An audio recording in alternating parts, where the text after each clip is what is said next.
No nii, tere maailm, et täna teeme siis väikse videotuuri Leo 3 B-majast. Et hetkel oleme siis siin värava ees.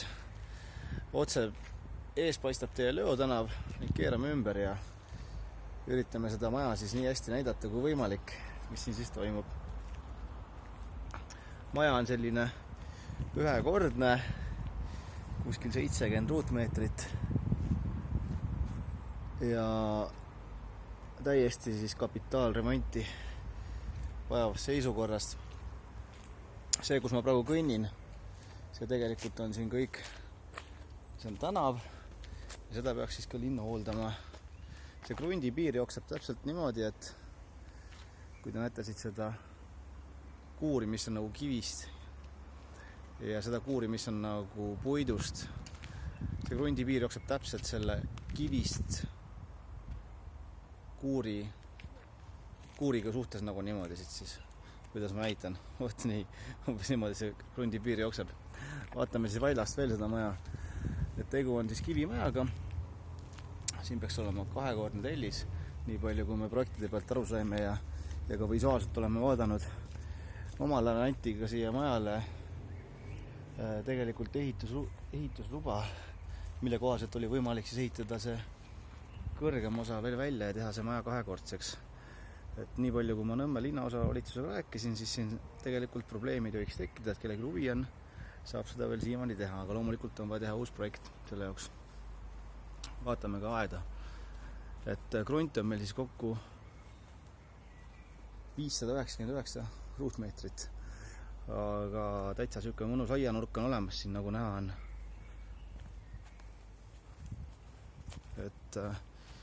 Et variante selle maja ja krundiga teha on siis mitmeid, aga kuna siin siukene mõnus aianurk on olemas, siis miks mitte võib-olla siia luua. Mida ma praegu filmin, on köögisein siis. Tegelikult seal tagapool on köök, võib-olla terrass teha siia välja, siin on siuke hästi mõnus õhtupäike. Aga vaatame edasi. Lähme siis vaatame ka garaaži ja majja sisse. See on siis naabrimaja, siin see on Leo 3C ja mõistlik oleks siin võib-olla teha siis siukene väike võrkaed ette siia kahe krundi vahele ning siia ette võib-olla uunikividest teha siis siuke väike auto parkimiskoht. Aga eks jälle inimeste soovid on erinevad ja variante teha on siis palju või erinevaid, mitte palju. Vaatame nüüd ka garaaži. Garaaž on sellest majast siis täiesti eraldi seisev ning see on siis rajatud meil plokk fundamendi peale. Et sobib nagu ideaalselt siukseks, no kuidas ma ütlen, võib-olla asjade hoiustamiseks või kes teab, ma ei tea. On ka muid variante kindlasti, eks inimestel tekivad oma visioonid ja asjad, aga auto hoidmiseks pigem see on pisikene, et see on siukene nõukaaegne garaaž.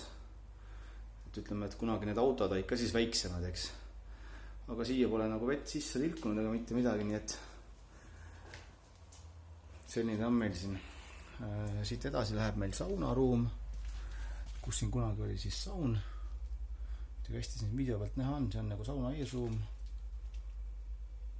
See video jukerdab päeval siin, jah. Okei, saame hakkama. Nii, ja siis siin praegu valgust ei ole, aga sealt paistab siis saun. Okei. Vaatame ka majja sisse. Nagu ma ütlesin ennem, et siis maja on täiesti kapitaal remonti vajavas seisukorras.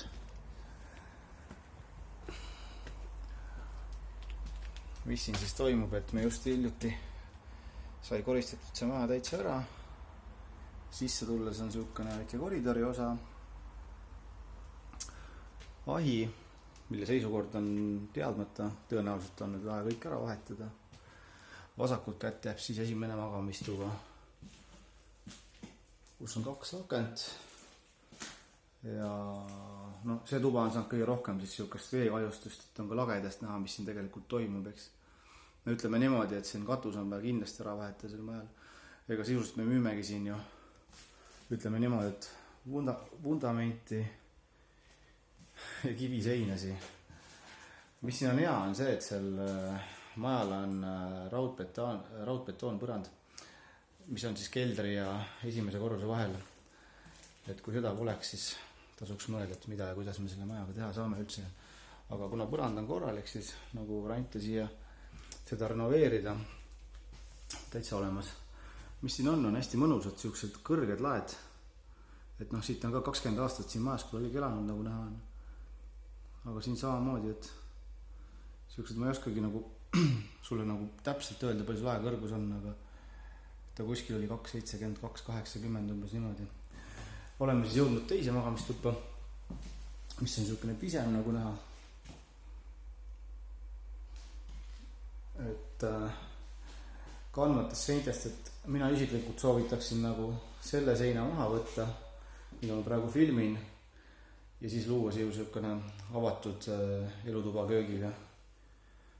Aga nagu me maininud oleme, siis eks inimestel erinevad mõtted, kuidas ja mida teha, aga üks mõte on lihtsalt see.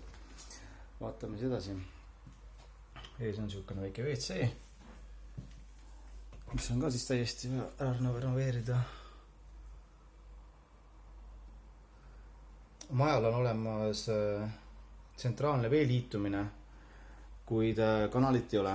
Kanal on siis olemas tegelikult põhimõtteliselt ukse ees, see liitumispunkt tähendab. Et sellega ei tohiks olla suuremat probleemi. Oleme jõudnud vahepeal siis 3. elutuppa või magamistuppa, mis on ka siukse, mis ta võib olla siin, kuskil 10-12 ruutu võib olla. Ja siit avaneb siis vaade sisehoovi. Ja vaatame ka köögi ära. Või tulevase köögi asukoha siis. Et see näeb välja siis siuke, nagu ta meil on. Siit vähemalt vett pole sisse tulnud, aga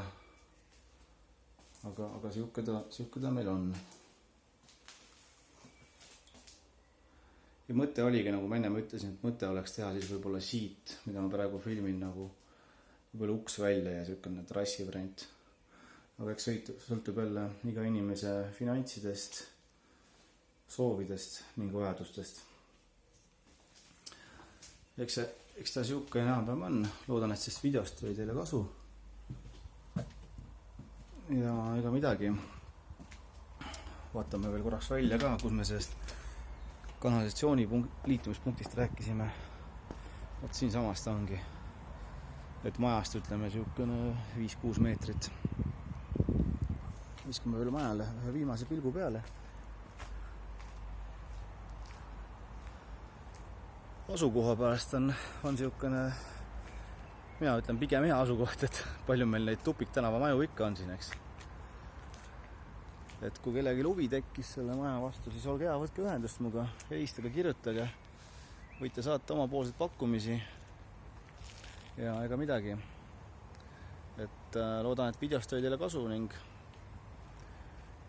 kui võib-olla teate kedagi, kes soovib ka Nõmmel siin majasi osta või müüa, siis võite samuti ühendust võtta, et äkki saame üksteise jaoks kasulikud olla. Aga paneme selle video kinni siis ja olge tublid.